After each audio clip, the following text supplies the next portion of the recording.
What's going on, everybody? Doug Lane here, Fast Lane Car Care. Wanted to talk about like window prep. I'm getting ready to do a windshield strip on this car, and a lot of times you'll see back windows, especially of a car that's been tinted, and it'll be all bubbly. You'll see big bubbles in it or big streaks, stuff like that.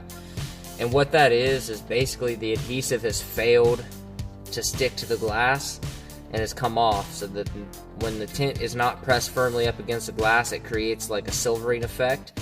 That's really common on your dot matrices, but to see it in between your defroster lines or anywhere else is not a good thing.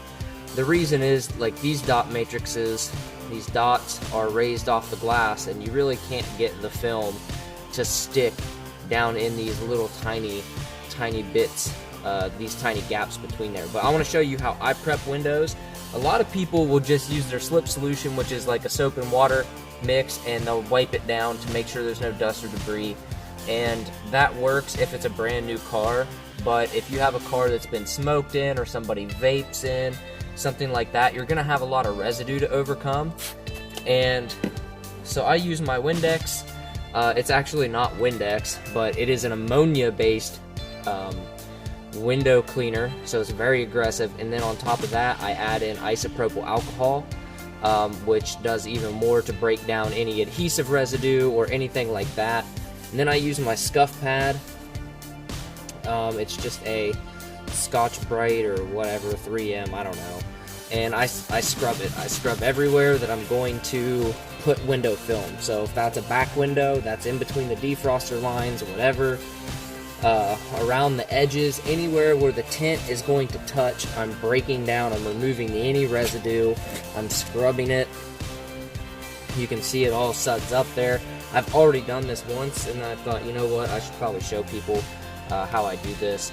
And then if you watch the video on the Amway glass cleaner, you might remember me talking about how, like, you can tell when glass is clean because it'll be squeaky. So listen to this.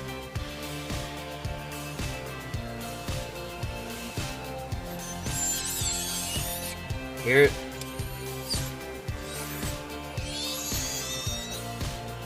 That glass is clean. So now, what I'm ready to do, I've got this prepped.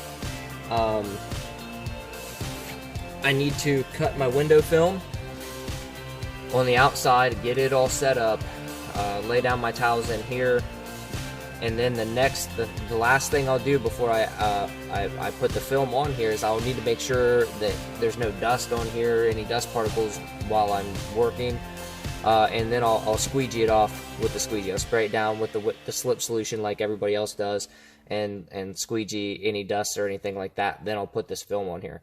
But taking this extra step, properly prepping the glass, is going to ensure that the adhesive has the best chance of sticking to this glass as possible. There should never be any bubbling in my film. Now, okay, if you have a car that's, 20 years old and it's been tinted for 20 years, the material itself only has a certain life expectancy. Now, the film I use is lifetime guaranteed. I stand behind that guarantee for life. So if in 20 years you still have the car and it does start to bubble or whatever, we'll get that taken care of.